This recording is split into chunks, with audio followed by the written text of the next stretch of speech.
اچھے ادیب، شاعر، عالم کی زبان پہ یہ گلہ سنتے ہوں گے، کرب آگہی اور پھر احساس تنہائی. یہ کیوں پیدا ہوتا ہے؟ جو لوگ دانشور ہوتے ہیں ان کے اندر کرب آگہی عام چیز ہے، ہر دانشور کے پاس.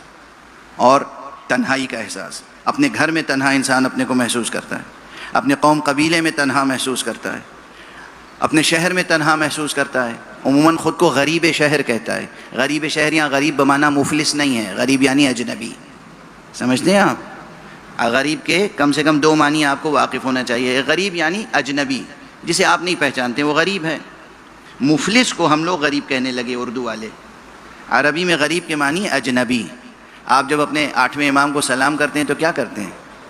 السلام علیکہ یا غریب الغرباء. ہائے وہ امام جس کو دنیا نے پہچانا نہیں، دنیا کے لیے اجنبی رہ گئے. نہ کہ نعوذ باللہ مفلس تھے. واضح ہے، غریب یعنی اجنبی.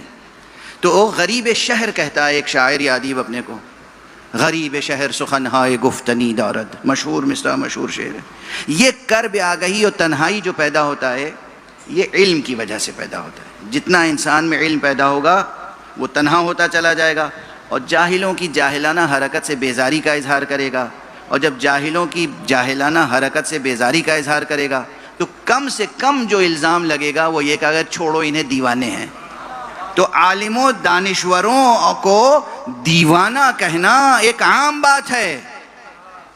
اسی طرح بہلول تھے جو اپنے وقت میں دیوانے کہلاتے تھے.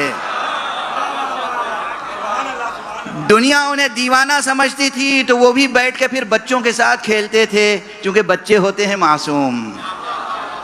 بچے سیاست نہیں جانتے، بچے معصوم ہوتے ہیں. بچوں کی مسکراہٹیں فریب کارانہ مسکراہٹیں نہیں ہوتی.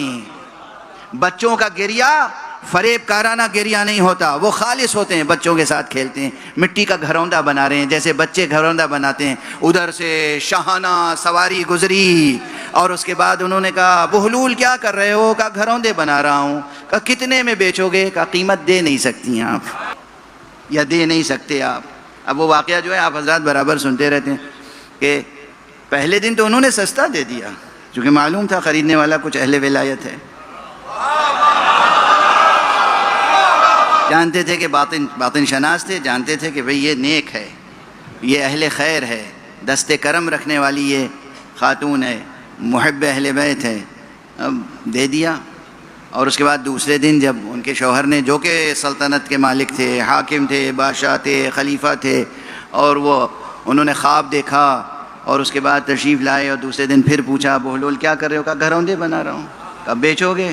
کہا بیچوں گا. کہا کتنے میں؟ اب جو جواب ہے وہ مشہور ہے. کہا یہ کیا تفاوت؟ وہی پرائس، ویلیو اور پرائس، ویلیو اور پرائس. کبھی کل تو تم نے بہت سستا دیا تھا، آج؟ کہا انہوں نے ایمان بالغیب پر لیا تھا، تم دیکھ کے آ رہے ہو.